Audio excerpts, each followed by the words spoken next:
Hello everybody, welcome to another real estate video. This is Javier Vidana, the real estate YouTube guy in Phoenix, Arizona, helping you accomplish your home goals. Hopefully everybody out there is having a great start of the new year.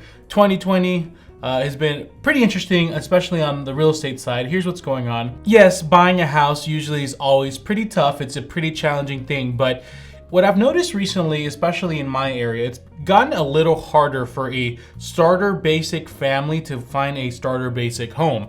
The price ranges are going up, and on top of that, there seems to be more of a demand right now than there's a supply, and houses are literally going within a day or two of putting it on the market. Now, there might be some other parts of the country that are not as crazy, or there might be some parts of the country that are like, yeah, Javier, it's been like this for months already. Well, either way, I've kind of had to adjust a bit and teach my clients kind of to handle the punches, if you will, of the market. Now, before we begin, I want you to analyze your situation, okay? First and foremost, if you're still pre-qualifying or you're here just to kind of get educated and get a feel for the situation, then just follow along as much as you can, but just sit back and learn. But if you are actually looking for houses already, you're either one of these three options. How long have you been looking for?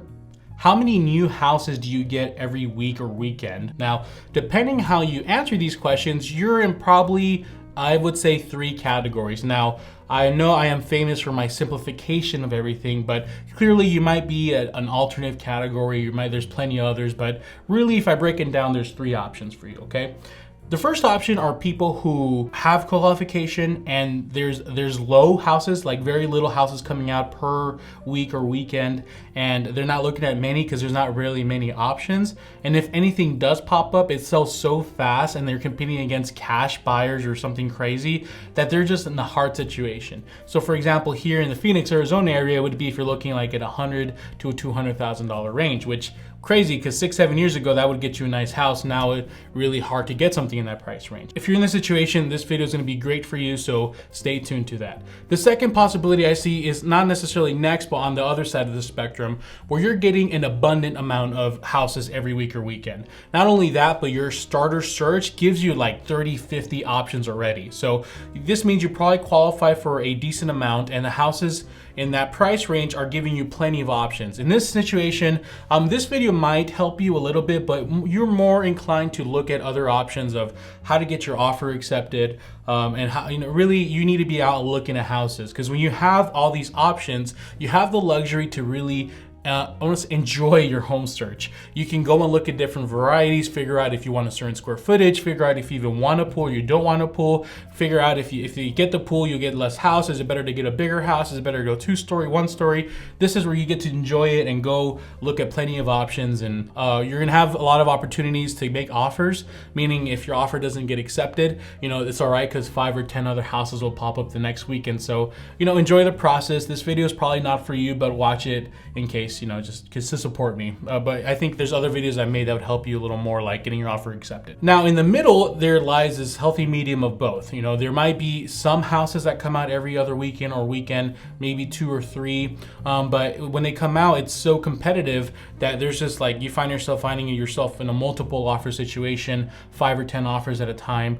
And the ones that are in your current list might be houses that have been there forever because they're either ugly or they're older or there's something clearly wrong with them. They have tenants until 3 years from now. So you're finding yourself in this almost desperation of like, well, I qualify for enough, but for some reason, I'm not able to get anything done. So if you're in this category and the first one I talked about, this video is for you. My first piece of advice is you have to evaluate and make sure that what you're looking for is not necessarily your dream home prerequisites, but rather just a starter home prerequisites, okay? There's nothing wrong with settling on some things, and it's also nothing wrong to have some must-haves, right? If you have to have a certain neighborhood or a price range and nothing's working in that price range, and you don't want to budge on the area, well then I have to break it to you, probably have to rent, right? Or you have to settle on the area. But if you have to have let's say you have 3 kids and you have to have 4 bedrooms, and it is what it is, you have to have the 4 bedrooms. So there's certain things that you can't budge on, but make sure that you really evaluate that what you're really wanting is really necessary. Secondly is talk to your lender about some creative options for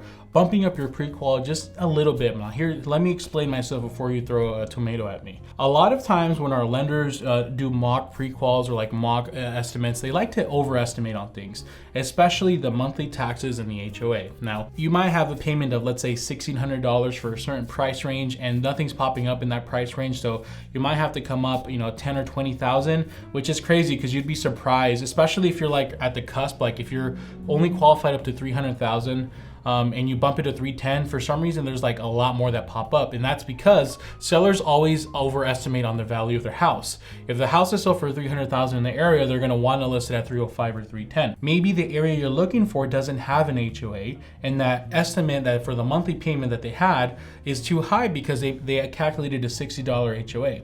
Or maybe they calculated a taxes of like, I don't know, $150 or $200 a month, but the area you're looking for actually has a lot cheaper taxes. And let's just say that the taxes on that house in the area might be only 100 instead of 250 or 200. Well, that's $50 to $100 that you'll save, meaning you can bump up your payment, your pre-qualification amount another $10,000. Talk to your lender to see if you can try to bump it up another 10,000, even 5,000, just to know what your actual limits are.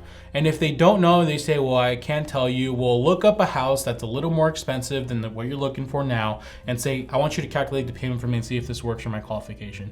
You'll be surprised how creative they get once they see a house that's actually there. They'll figure out a way to make it work. Now, don't push it. Don't go 80,000 above or put yourself in a mansion and blame me for that. Just bump it up a little. And if you're telling me, well, you're just a salesman, let me tell you now, 70% of the time when I'm working with a client, it always happens.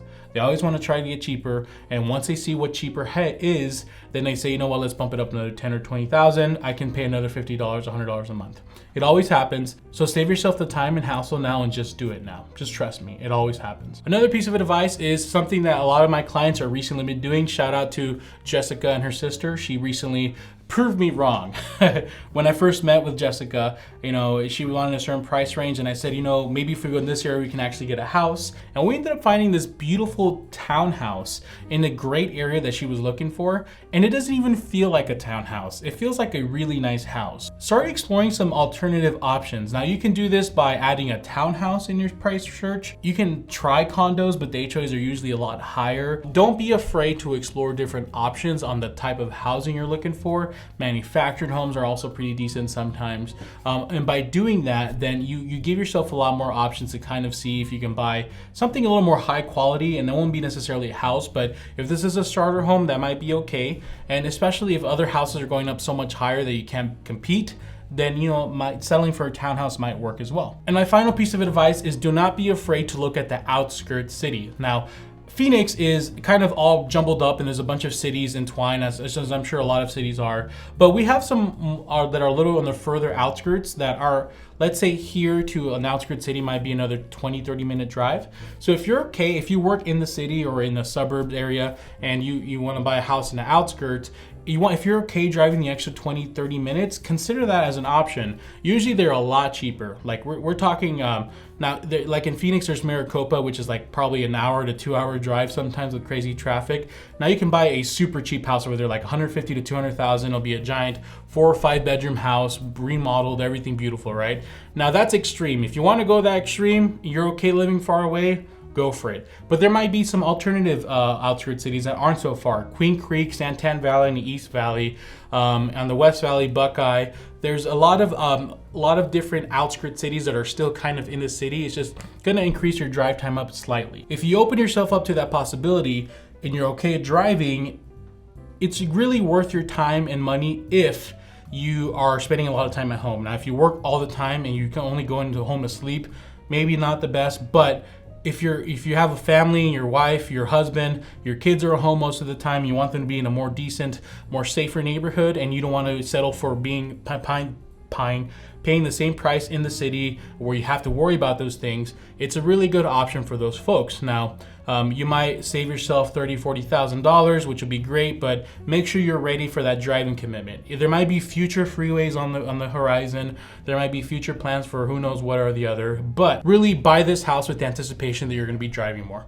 There's no shortcuts around that. That's all the time we have for today, guys. Thank you so much for watching. If you know of a family or friend that might enjoy this content or might benefit from this information, do me a favor, can you please share it with them just to kind of spread the word? And if you like this video, like and subscribe. if you're in the Phoenix, Arizona area and you want to start browsing for some houses before you're ready to meet with me, I actually have an app where if you put your info, it's only shared with me. You can start searching and browsing for houses, and definitely I can at least start getting your feet wet a little bit, right? If you're more direct and you're saying, dude, I want to work with you, let's go. My contact information can be found in the links below. If you have any questions, leave a comment below, follow me on Instagram, DM me, or fill out the form on my website. I'm here to help. Thank you guys so much for watching. I appreciate your time. Hope you have a great day.